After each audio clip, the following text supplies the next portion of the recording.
Durkheim ने समाजशास्त्रीय पद्धति के नियम के दूसरे अध्याय में सामाजिक तथ्यों के अवलोकन के नियम बताए हैं। प्रथम अध्याय में आपने जाना कि सामाजिक तथ्य क्या होते हैं और उनकी क्या विशेषताएं हैं।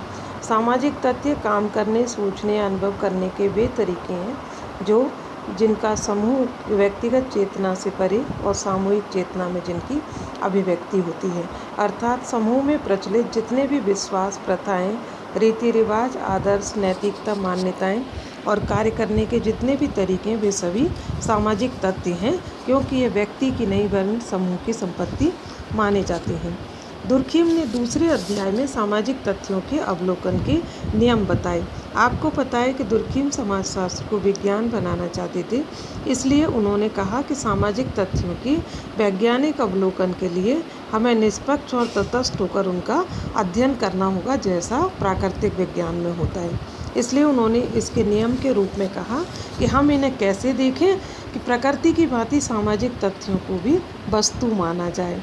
वस्तु अर्थात जैसे भौतिक वस्तु होती है, प्रकृति में वस्तु ही वस्तु है।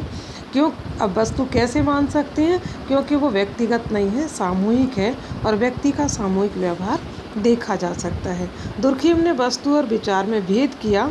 उन्होंने कहा विचार अमूर्त, परोक्ष और होते हैं, जबकि वस्तु एक प्रत्यक्ष है और प्रत्यक्ष को हम देख सकते हैं और अपने तरीके से उसमें परिवर्तन लाने का प्रयास कर सकते हैं। दुर्खिम ने दूसरा नियम बताया कि पूर्व मान्यताओं का उन्मूलन करें।